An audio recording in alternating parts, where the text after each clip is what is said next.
Welcome to Scott Bryson Beyond the Service. Tonight I have a special guest for you guys, Mr. Vim Miller. I just met Vim earlier today via the telephone, and he was kind enough to take time out of his busy schedule to jump on my podcast with me tonight. So, Vim, welcome to the show, buddy. Thank you for having me on, Scott. Well, you're quite welcome. It's a privilege to have you. So, Vim and I have a mutual friend who kind of did the intro today just by really happenstance. It was kind of odd. So we're just like, we're going to run with it. So Yeah. a lot of the audience probably knows who you are.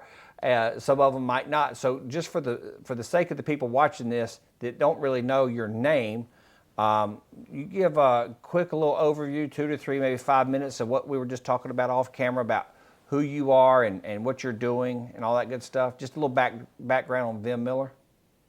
Yeah, sure. So my name is Van Miller. I came up in Hollywood. I'm from LA, and I came up in the film and TV business there. Started off as a music video director, transitioned into creating and selling TV shows for a lot of the major networks out there, and produced shows, show ran shows.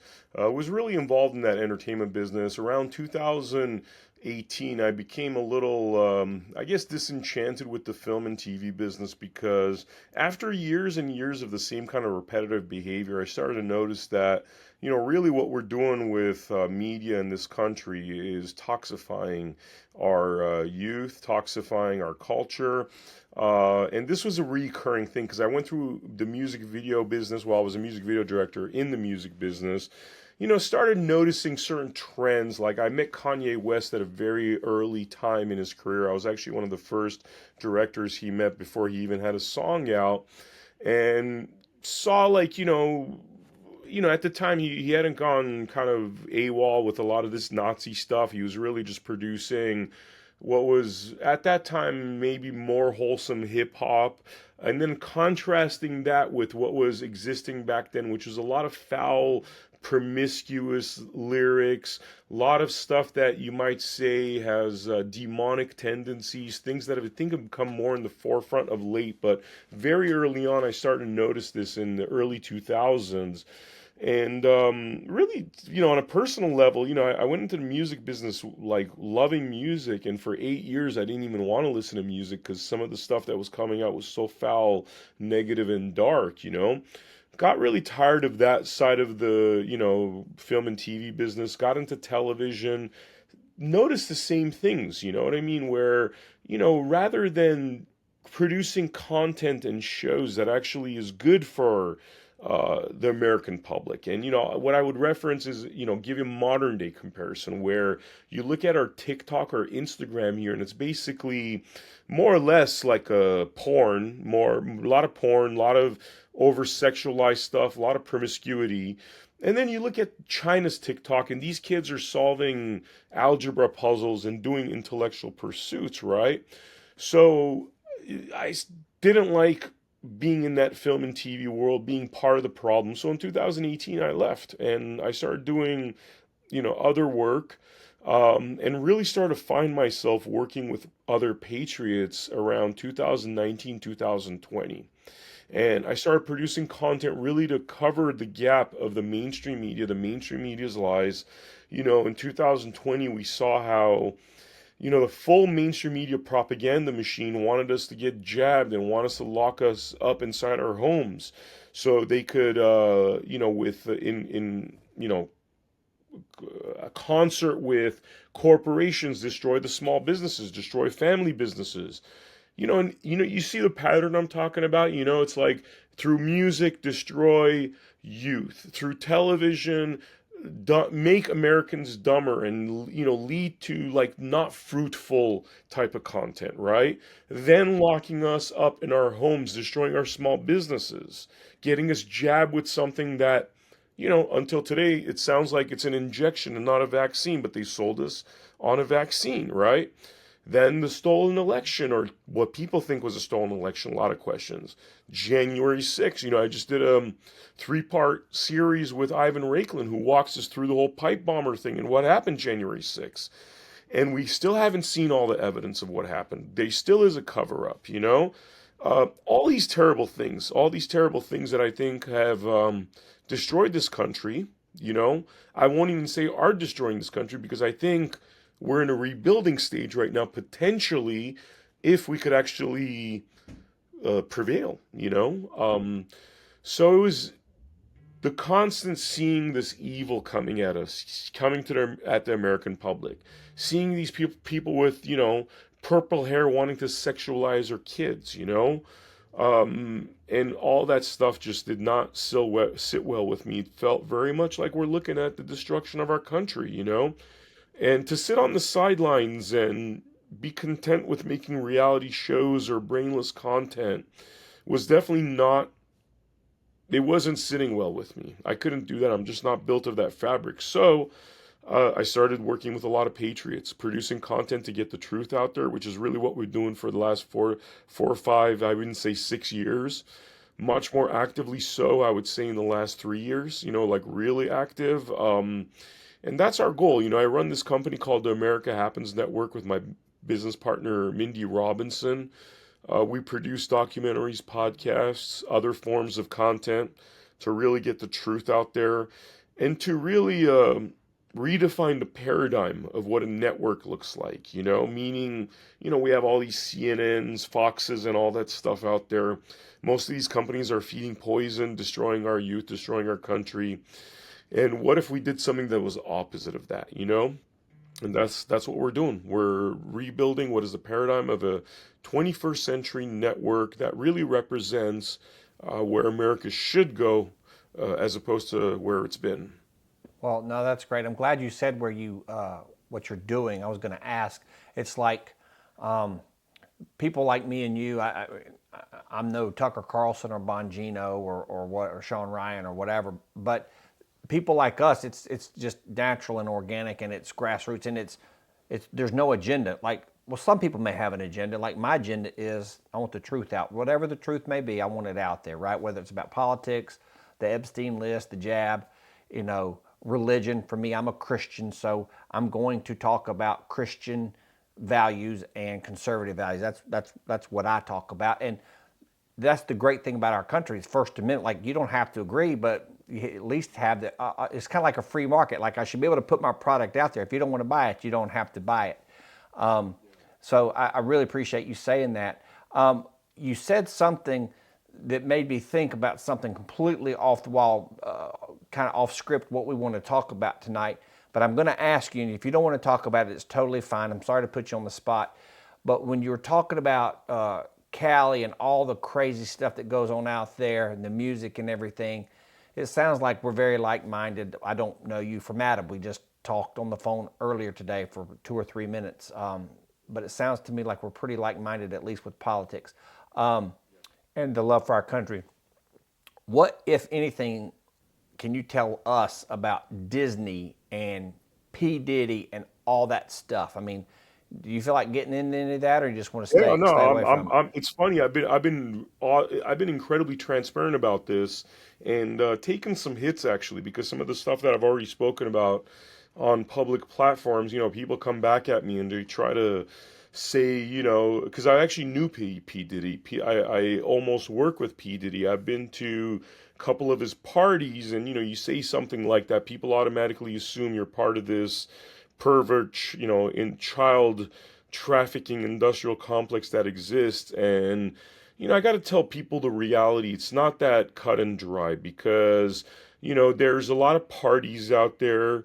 You don't get invited to the really nasty stuff if you don't go for that first worm on the hook. And what I mean by that is that, people would often approach me in the film and TV business. For example, every time I did a production deal with a production company, which is what producers do, they'll tie themselves to a production company and then you go pitch a project, or you have a production company essentially guaranteeing the project, right? So they have the deep pockets. If something goes wrong, they have the deep pockets, the insurance to deal with any problem when you're talking about millions of dollars being at stake, right?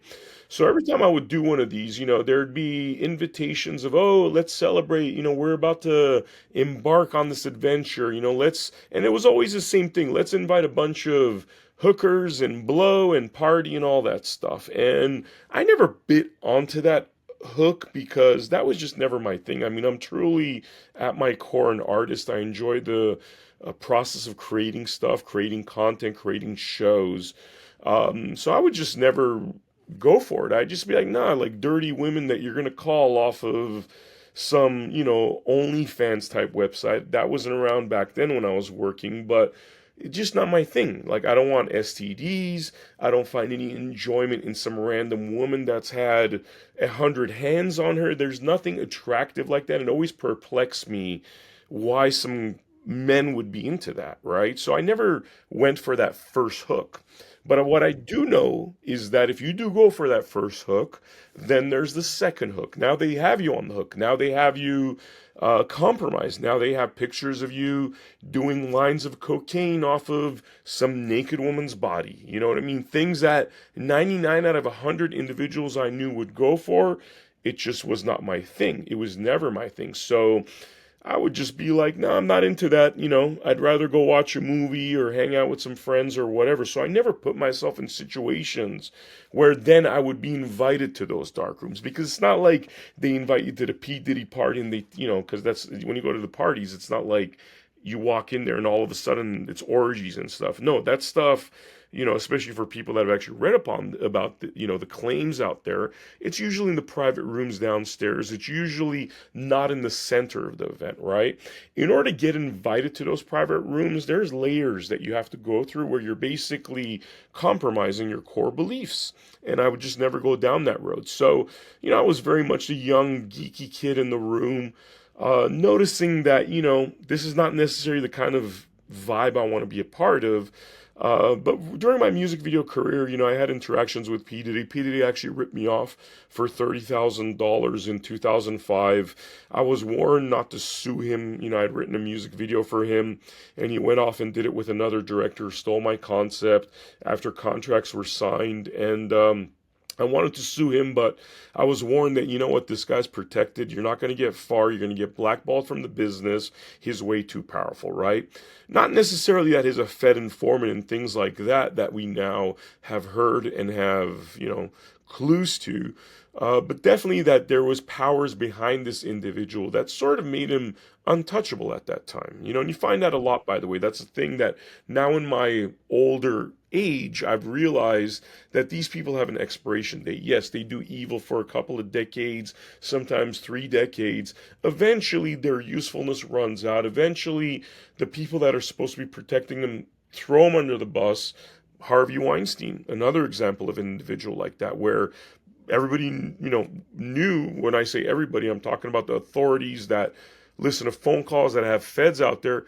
They knew this guy was doing dirty things back in the 80s and 90s, but it took till 2010 something, 2015, 2000, actually I think it was 2019 for him to finally, get called out and actually do some time for this sort of thing, right? So the long and short answer is really I would never put myself in situations like that. And there's another X factor to all of this that I realized as well, right? Because you have different kind of individuals within the film and TV business, right? You have actors that are beholden to producers and directors, right? And that's why you hear stories about, hey, I want to be in a Harvey Weinstein film. I had to sleep with Harvey Weinstein because that's an actor that's beholden to, without that producer, they can't be in that movie, right? My role was very different because my role was actually creating the shows, right? It was being the entrepreneur that puts themselves and their finances at risk, goes and creates a project, and then brings it to the network. You see, very different than being beholden to somebody because I wasn't beholden to anybody really, other than the networks that would fund my projects, and support my projects. So you're approaching it from a very different angle. And that's why you hear a lot of these stories having to do with actors, models. You don't hear much about executive producers. You don't hear much about the leaders of companies, the heads of companies. You never hear that a head of a company had to go and compromise himself and do some homosexual act or whatever to move a project forward. That story is like I don't even know if I've heard that story, but I've heard plenty of actors, models that are beholden to people like me for their job. You see what I'm saying? Fortunately, I was never the type that would be like, hey, do X, Y, and Z, and I will give you this role. Okay, so it's a very different, you're on a different level in the food chain as an executive producer. So a lot of that stuff was avoided. Did I notice that, very transparently, I never saw or heard anything involving children. Did I hear a lot about actresses, actors, compromising themselves? Did I hear a lot about, adult situations? 100%. I would hear about that all the time. But these were adults that were compromising themselves by their own fruition, by the way, not like, oh, somebody got raped. I would hear a lot where like an actor compromised themselves, played homosexual to get a part even though they're heterosexual. You know what I mean? Things like that. But fortunately, from very early on, I started as a music video director. I was the director. I wasn't the actor looking for a part in the piece. I wasn't the musician beholden to a P Diddy type producer. So you're on a different level on the food chain. And fortunately, I didn't have to deal with any of the pervy stuff. Did I hear about it? Yes, but again, it was a lot of adults compromising themselves, and that's their choice. I mean, that's between them and God, their God, and their maker. Yeah. No, that's interesting. I have my opinions, which I'll keep to myself for now, and I'm sure you do too. But I I would appreciate love to your. hear your opinion. Actually, that would Well, be I mean, I that. think spiritual warfare. I think Oh it's, yeah, 100%, I haven't hundred been in percent. your shoes. I've been a civil servant my whole life, so it's hard for me to say, it's hard for me to contradict what you just said because you lived it and I haven't. I personally believe that there are children involved. I do believe that people like Ellen DeGeneres is a child sex trafficker. You know, Oh, I 100%. By the way, can't I prove believe that, it but too. that's what But I think. I yeah, think no, P Diddy is. I don't know. That's just my opinion. So I 100% agree with you. Now what I know now with what I know and what I've learned, I 100% believe that because that perversion was certainly there when it came to adults. But again, if you don't succumb to that stuff, if you're not like, you know what, let me do that line of cocaine in front of 30 people. Let me go do this nasty thing with this adult female. If that's not part of your taste and appetite, they don't reveal the next layer to you. But no, I agree with you 100%. I think that was definitely a part of it. I don't know to what extent, but certainly the music coming out of that industry, 95% of what I heard, because I was a music video director, they would send me the track, I would listen to the music and the lyrics, and I'd have to write a concept for it, right? Most of what I heard was very demonic. There was very few artists that I work with that I think have our moral aptitude. I mean, and they should be mentioned. I did a music video with DMX back in the day. I think that man, as tortured as he was, had a godly spirit inside him. I think he was a man of God that went through a lot of difficult things growing up that dictated his direction in life. But I do believe that man was a strong Christian in his soul. I do believe that that man, even in his lyrics, there was, they wouldn't talk about it up front, but he'd criticize people like Jay-Z and P. Diddy. He would criticize the people that we believe today are demons, right? Maybe he wouldn't say straight up that, these people are demonic, but he was certainly not aligned with those people. And I noticed that working with him. I noticed that the man prayed a lot. I noticed he praised God quite a bit.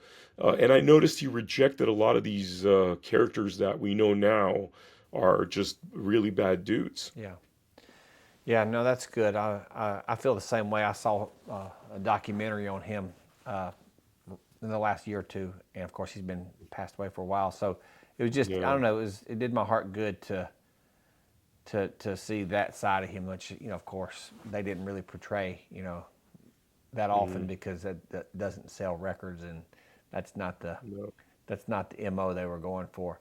But anyway, it yeah. sounds to me like you've had quite an interesting life.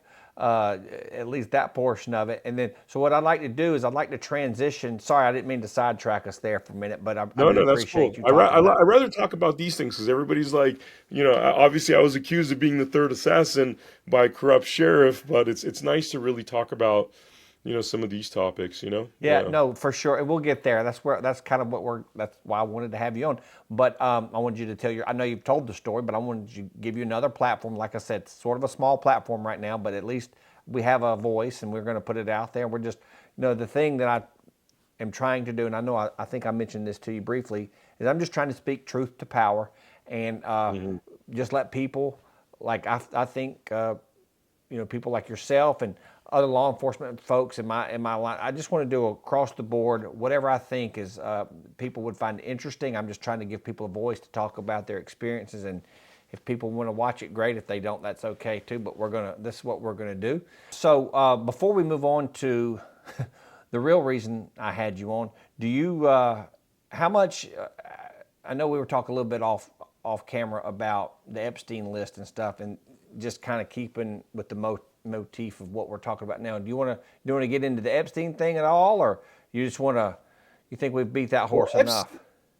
Epstein list, I mean, obviously we don't know by the time this airs what's going to Yeah. happen, but it's been disappointing because it very much seems like our deep state is still running cover on that list. I'm skeptical if we're actually going to see the Epstein list, if we're ever going to see the unredacted 10,000 pages that's already out there. A great influencer by the name of Ian Carroll just published really all 10,000 pages, but it's all redacted. And what we're really asking is for it to be unredacted. And I believe that if it is truly unredacted, then most of our government goes away. I believe that, um, you know, there's really great powers that be that will do anything to stop it to stop it from coming out, because I truly do believe that when somebody like Julian Assange says that once it's all revealed, 90% of our Congress or 95% of a Congress and the Senate is going to be implicated. I believe there's some truth in that because they are certainly doing everything they can to keep this Epstein list covered up. And I don't think we survive as a nation if this is not uncovered. Because what that means is that those deep state operators and whoever controls them, foreign or domestic, are still in control. Because if it doesn't come out, they're certainly in control. It doesn't mean that we're in control. So as long as they're in control, nothing's fixed in this country. And so I think it is paramount that this list come out, amongst other things like the JFK files, the RFK files, 9/11. COVID. We need to know what happened with COVID. I think once all these things are released, if they're truly unredacted and it tells the truth, we're looking at a new day in America because I don't even know if there's going to be much of Congress. Like we might actually have to have elections very soon to fill those seats with. And by the way, that could be a beautiful thing because our founders intended those seats to be filled by regular people, priests, entrepreneurs that dipped out of their regular profession after being successful to go into Congress and do a term or two. Not these jerks that spend 50 years in Congress. They have no idea about private industry. They have no idea about what being an entrepreneur is, yet they're telling us how to spend our money. That's how you end up with a $35 trillion deficit with people that have never ever done accounting or balanced a budget. Guess who knows how to balance a budget?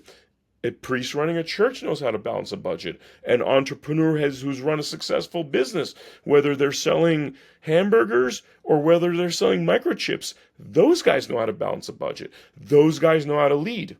But we have this lawyer politician complex that runs two branches of our government. And then we ask ourselves, why are we a failing nation? Part of the problem needs to be fixed. And that's part of, I think, exposing these files. Yeah. No, I'm glad you said that about the founding fathers. It was you're supposed to go up, do your thing for a term or two, and then come back. Isn't it interesting that governors and the president have term limits, but they don't? That's weird. Yeah, no, no, it's all rigged, man. It's all rigged. Our courts are corrupt. I'm like, just, and again, we're going to get into the topic of what happened to me. But what happened to me is an epidemic that is happening around the country, which is that you have corrupt officials in all realms being able to get away with crimes, operating under the color of law. But you and I, if we jaywalk, we could end up in jail. That's the real current state of this country. And this is not a country that could survive if we don't fix it, because it's not even a two-tiered justice system. It's there's no justice system for we the people right now. There isn't. I'm sorry. I do this podcast called Blood Money. You guys could check us out on americahappens.com. We're on Rumble, Roku. We do a whole bunch of different shows on my network, America Happens, which I run with my business partner Mindy Robinson, who's another freedom patriot influencer. And sadly, we've done over 1,000 episodes. Every episode is, indicative of the corruption, because we always have guests that talk about how our country is failing because of rampant corruption. There is no justice system. So, yeah, that's No. why we're here. Yeah, well, listen, so that's a perfect segue. Let's just get right into it. For those of you who don't know, this gentleman was accused, I guess, right? Is that a fair word? Accused or alleged to be the third assassin when Yeah, things were yeah. jumping off in 2024. Was it October timeframe? Do I have that right? Yeah, October 12th is when I was arrested. October 13th is when Sheriff Chad Bianco of Riverside, despite the FBI and Secret Service not even wanting to question me, saying that this guy's not an assassin, he decided to get up on the do an international press conference, claiming that his deputies had caught the third assassin, and that assassin is a lunatic and is a sovereign citizen, and he had all these fake IDs and fake passports. Basically made me sound like James Bond slash Jason Bourne, that was trying to sneak into this rally to assassinate the president, Well, what? and Hey, everything. Vim, sorry to Good. interrupt. Let's just walk them through it, like, because I saw the documentary, the clip today. Can you just Excellent. walk everybody through, like, what happened? You pulled up and just walk everybody through it from there. Well, I'll backtrack a little bit and talk Okay. about some of the stuff that's in the full length documentary, because what we have on my X account, which is not Vem Miller, it's basically, it's on the bottom right there, not Vem Miller, and that's pinned to the profile, so you guys could watch the 12-minute piece that Scott is referencing there. So it all started when on October 5th, I got a tip about 150 semi trucks and trailers transporting illegal election ballots from Tacoma, Washington to California, New Mexico, Arizona, and Colorado. Okay. So I talked to this, and I'm going to release this, by the way. This is going to be in the actual documentary. We're going to mask the truck drivers' voices. But I talked to a truck driver who's one of the truck drivers tasked with moving these ballots on October 5th. On October 8th, he introduces me to another truck driver, second whistleblower, both patriots, both who are very disturbed that they know they're moving ballots across state lines. And they're being told things like, you could get into a lot of trouble if people were to find out, you could lose your job, and other things that indicate that something shady is going on. And some of those other things were these individuals visibly seeing unauthorized individuals handing ballots, right? So this is the tip I get while I'm in Nevada. I live in Las Vegas, or I lived in Las Vegas at that time. So I drive to California to one of the truck stops where these trucks are supposed to be congregating. These semi trucks are supposed to be congregating. I take my shotgun with me and my Glock 19 for safety, which is in the back of my SUV where it's supposed to be, all the way in the back, right? Where the trunk is, right? I take it with me because I'm literally in the middle of nowhere in a place where was I caught, if I was caught doing surveillance, I would probably have to fight for my life, because I'm doing surveillance on basically something very illegal, something potentially very deep state, right? And so I take my firearms with me, and while I'm in California, the next day after I conduct my first round of surveillance, which is October 9, it was 2:30 a.m. October 9. I could even probably tell you which region. It was about an hour, no, 2 hours north of Los Angeles off the 5 freeway. middle of nowhere truck stop, right? After I find out, after I'm there, I find out there's a Trump rally in Coachella. So I ran for office in 2022. I'm part of the Nevada Republican Party. I call my buddy who runs the Clark County Republican Party named Jesse Law, right? He's a chairman there. I say, hey, Jesse, I heard there's a Trump rally. I'd love to go. Do you mind getting me some special entry passes? And by the way, this is something that I've done 2 dozen times. I've gone to a lot of Trump rallies, right? And he gets me the passes. On October 12th, morning of October 12th, I talk to the whistleblowers again. They tell me that there's a third whistleblower that might want to speak with me. I drive off to Coachella. Now, I understand the security situation because obviously there's been 2 assassinations at this point. So I don't attempt to enter the Trump rally. And this is the part that I need to be very clear. There's a parking lot that's almost a mile away from the actual Trump rally, separated. I mean, your Secret Service, you probably know that a lot of the time they separate the actual rally stage from the parking lot because there's also the threat of car bombs and that sort of thing. So you can't have those 2 locations close to each other. And so the parking lot, the private parking lot, is about a mile away.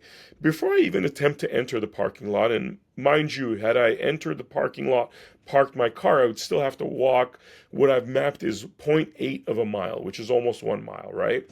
So I go to the parking lot entrance, and before even attempting to enter the parking lot entrance, I'm about 20 yards away from the parking lot entrance.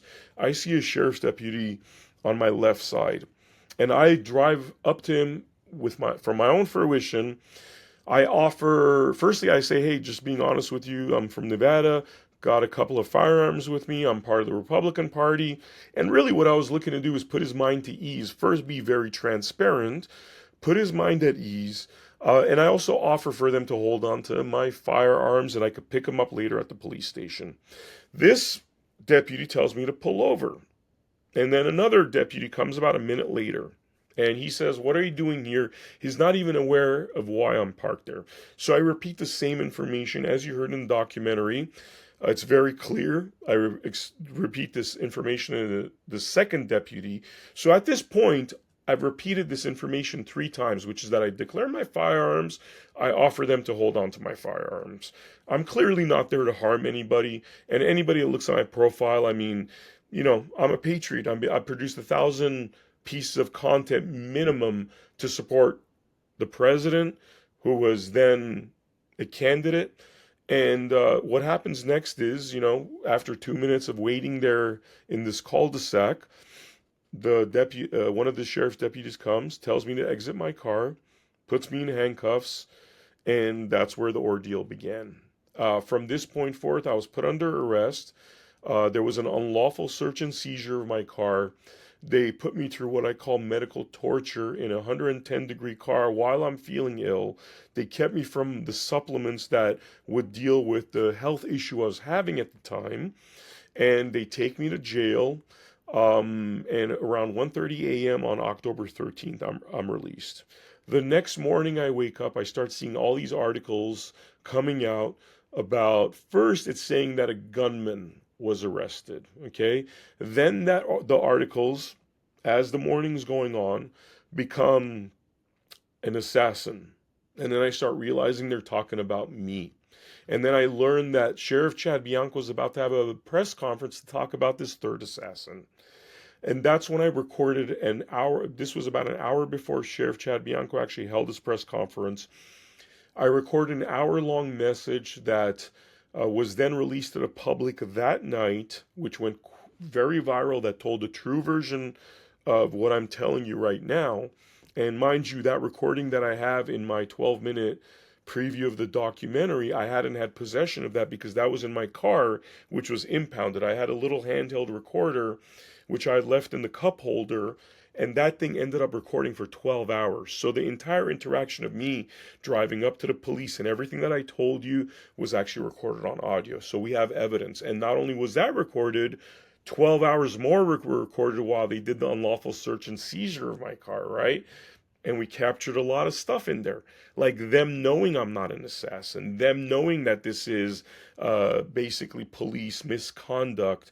And, because you hear deputies talking about, there's a female deputy in there that says, I don't want to unlawfully detain him, right? So they knew that this was a bunch of nonsense, but nonetheless, they went through with this hoax. And Sheriff Chad Bianco, and I called it on that day, by the way, because I did some research, and as an investigative journalist who's done this sort of work, I did some research. I learned that he has governor aspirations, governor of California.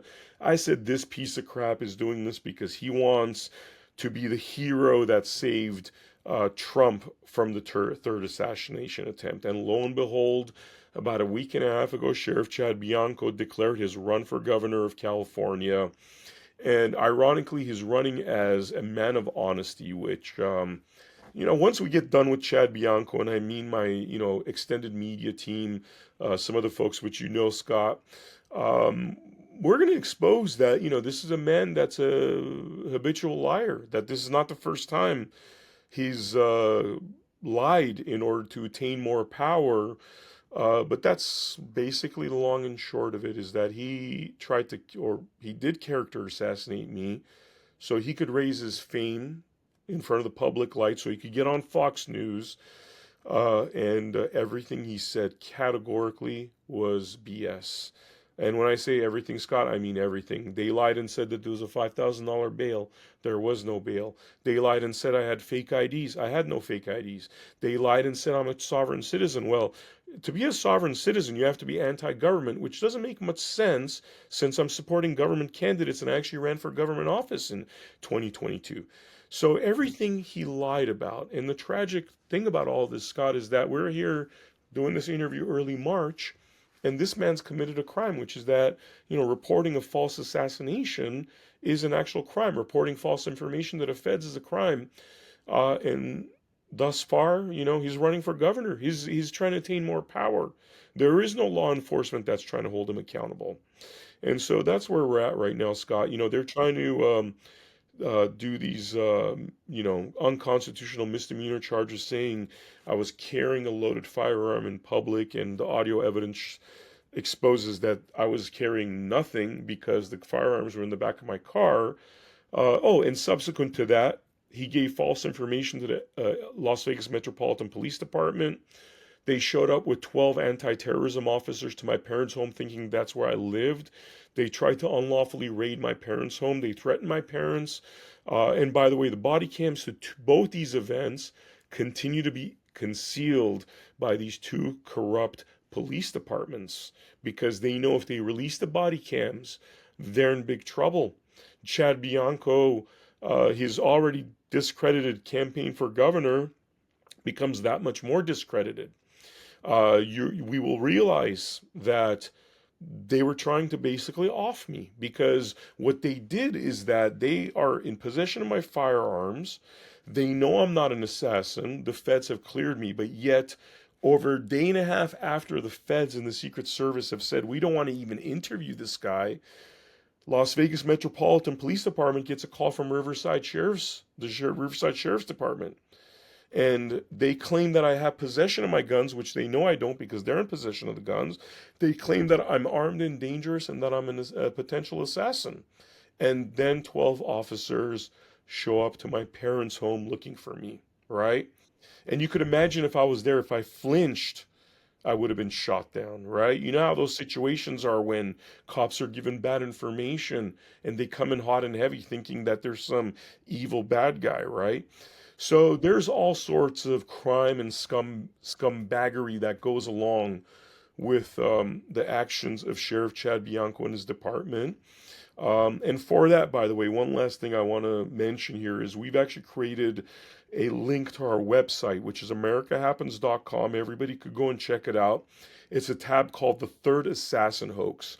And what we've done is we've compiled a number of interviews, a number of whistleblower testimonies of people that have been victims of Chad Bianco's crimes, that have been victims of the Riverside Sheriff's Department doing nonsense like this, just to show that this is a pattern and practice of what happens when somebody who's really a criminal operating under the color of law misuses his title and position. So that's where we are right now, Scott. Well, that's a lot of information. Thank you for walking through that again. I have a couple of follow-up questions, but um, Sure. the I, want, I don't make sure I don't forget them. So I'm gonna kind of ask them out of order because I had two or three things stacked up, but I'm gonna make sure I get this one asked. What do Sure. you think? And I know you're not a mind reader, but what was the impetus to this? Do you think this was just were you? This wasn't a vendetta against. He didn't know you, right? Was this just like 15 minutes of fame? You just happened to be the wrong guy at the wrong place. Like, would he have done this to me or Joe Blow? Or I mean, he didn't have an axe to grind Oh, with you prior to this, right? no, I mean, the only acts I would imagine, and there was some theories that there was a deeper hand in this because a month before we released a documentary called Bundy versus Deep State involving the Clive and Bundy ranch standoff and a pending lawsuit. And during the filming of that documentary, the person that's actually leading the lawsuit got poisoned and died in very conspicuous circumstances. A lot of people think that that was a hit job. He was a very healthy man, and within 6 weeks, he was dead of an undiagnosed illness, and they quickly, sold off his brain and all the things that you would need to kind of see if somebody had, something like radiation poisoning, something undetectable, because you don't just die of no cause. That's what they slapped COVID on there, which is what they do, but that's not what we saw. We saw a man that was very healthy and then became skin and bones within 6 weeks. So this happened a month prior to this event. So we thought, okay, they're pissed off that we keep releasing documentaries and content that really show what, scumbags and the evil people that are part of the deep state. So that was a theory. I actually tend to think that this was just one man's ambition, one man's greed, somebody who's gotten away with crimes over and over again, that he feels he's untouchable. He feels like he's above the law. And I truly believe that this was one man's greed and ambition for wanting to be governor and trying to seem like some kind of hero, which has really backfired on him, because whereas if this didn't happen, he would have run a clean campaign for governor. And, there might be people from his past that come out and say, hey, you've done X, Y, and Z. You shouldn't run for governor because you're a criminal. But picking on me was very interesting because there's 50,000 people. We were talking about God earlier, Scott. And I'm Armenian Orthodox. I'm an Armenian Orthodox Christian. I grew up Armenian Orthodox. I was baptized in the Armenian Church, which is actually the oldest church in history. Armenians are the first Christian people. 300 AD is when Armenians took on Christianity. Bartholomew, a disciple of Christ, went to the Armenian highlands. After Christ was crucified, and brought Christianity to the Armenians, right? And so out of 50,000 people, Chad Bianco picked on the guy that has done 1,000 episodes and, I don't know, 20 documentaries, short and long, that expose corruption, that go after individuals like Chad Bianco. I mean, what's a chance of that? What's a chance of that, right? Imagine he had pulled over anybody else. Imagine you had pulled over your neighbor. You would never know this, Scott, because your neighbor doesn't have friends like our friend that connected us, right? It's like that person would have been destroyed. But this ambitious man with his evil, dirty ambition picked on the one guy that's willing to fight him till the end. Yeah, Okay? yeah. And that is the moral of this story. Well, I'm glad that you are fighting for yourself, standing up for yourself. So, a couple other questions. I'm not just standing up for myself, Scott. I'm standing up for the 30 other victims that I know of Chad Bianco. I'm standing up for all the people that have been victims of Chad Bianco. And prior to this, I was standing up for the victims of all these other individuals, like the victims like the Clive and Bundys of the world, the victims of the death jab that they administered, the doctors that were destroyed, taken out of their profession, like Dr. Peter McCullough, Dr. Makis in Canada, Dr. Chris Shoemaker. These are individuals I know personally who have been fighting this kind of crime and corruption. So, I've been standing up for everyone. And you know what, man? A lot of people stood up for me, and you saw that 12-minute piece. And you see me emotional at the end because I was actually blown away, man, that so many people came to my rescue. But we've all been injured by these criminal scumbags, and a lot of those individuals in that documentary had been through similar horrors. And one of the beauties of this whole thing is that I realized I have friends. I have real friends that were willing to stand up for me. People have been scarred and screwed over by these deep state scumbags that were willing to do the same for me when the time came to actually stand up for me. So that's the beauty about this story. That's really good.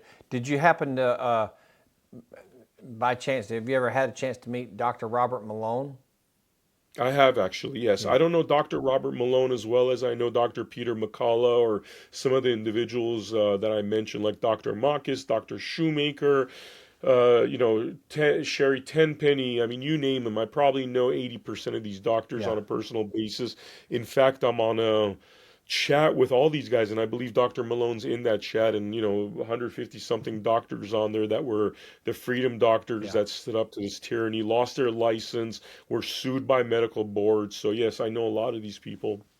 Well, that's really cool. I'm envious because I don't want to switch. We'll have to do another interview sometime. I'll have to have you back on if you're interested. We could I talk would love about to, yeah. I would love to.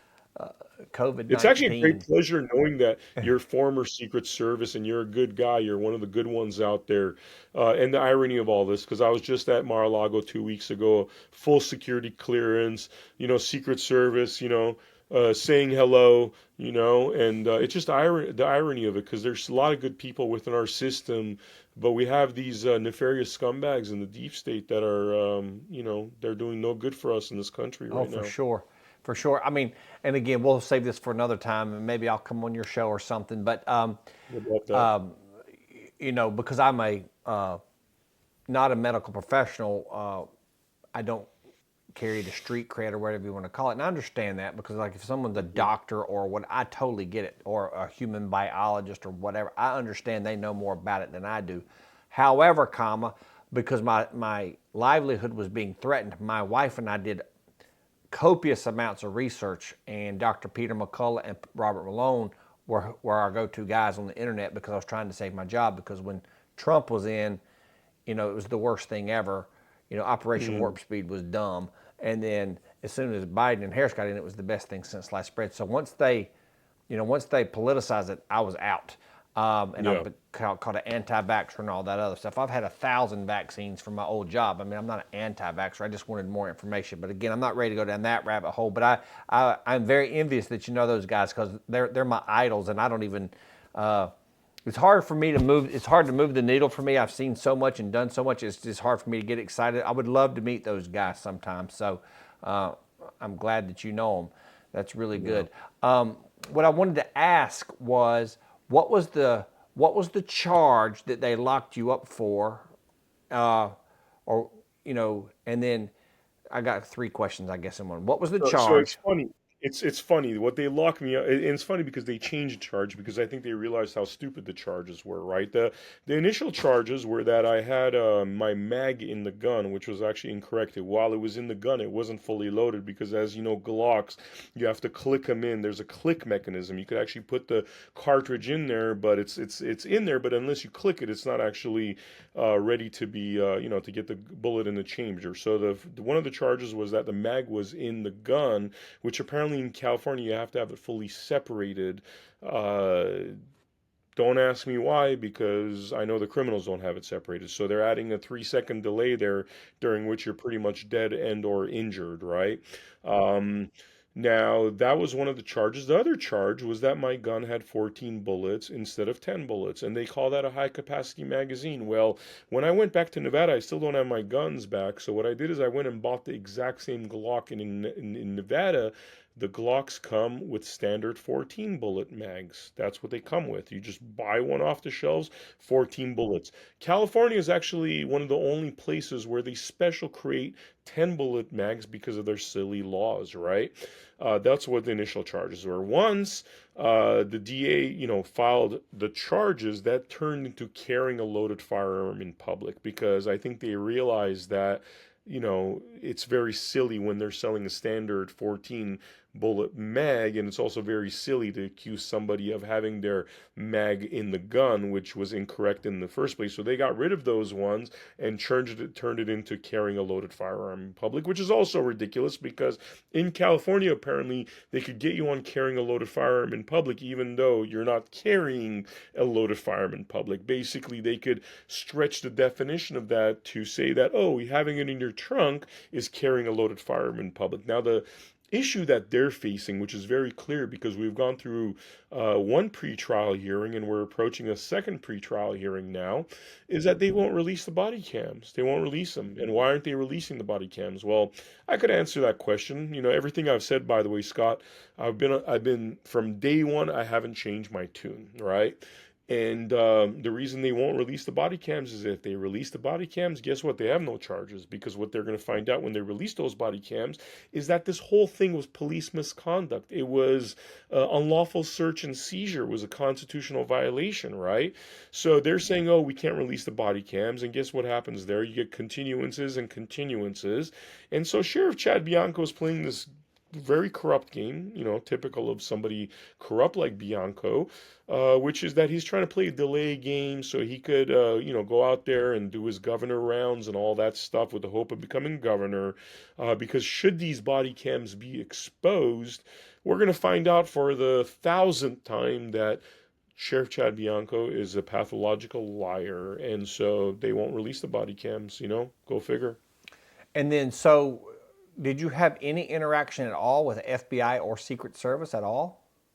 No, they came into the room one time and they said, "Do you mind if we ask you some questions?" I said, "Sure," but because they haven't given me my one phone call, this was when I was arrested October 12th. I never got my one phone call, so I said, FBI and Secret Service, I'll do this, right? Why don't you sit right here? Let me call my attorney. I'm going to tell him the whole story, and you're 100% welcome to listen to the entire thing. And when I'm done with the story, you're welcome to ask me any questions. They looked at me, they said, okay, thank you, sir. They left, and I never saw them again, never heard from them. In fact, the only time I heard from the FBI and Secret Service was when they contacted me weeks after to ask me to come to the FBI office to submit testimony against Sheriff Chad Bianco, who's being investigated by the California Department of Justice for civil rights violations. I respectfully declined and I said, look, like, I don't, I just got almost framed by this sheriff and I can't come into your FBI offices without a witness there. So then that became, you know what, you could come with your lawyers if you want to give testimony. And this is where we are right now that the administration's changed. In fact, I was talking to our mutual friend about coming to if I do eventually go to submit testimony about the crimes of Sheriff Chad Bianco to the FBI and Secret Service, that he comes with me. So there's one other witness there because, as you could imagine, I mean, I just went through something where a whole sheriff's department tried to frame me for something I didn't do. So putting myself in a compromised situation with no other witnesses there is not something that I'm interested in doing. But no, that's where we are. They have no interest. They don't even want to ask me any questions about that particular incident. But what they want to ask me questions about is the behavior or the criminal behavior of Sheriff Chad Bianco and his department. Yeah, well, I have one last question I think regarding that, and this came to me today when I watched was it like a 12-minute snippet or what, the little documentary. I'm sorry, I'm not sure Yep. what to call it, but Bianco, is it Bianco? Bianco. Yeah. Bianco. Bianco. He Yes, was sir. talking about. I noticed that he was saying, of course, like, and I don't mean disrespect here. There's always two sides to every story, and the truth's in the middle. But the funny thing was, like, he's going to get on Not with TV and this say one. his Not with spiel. this one. What's that?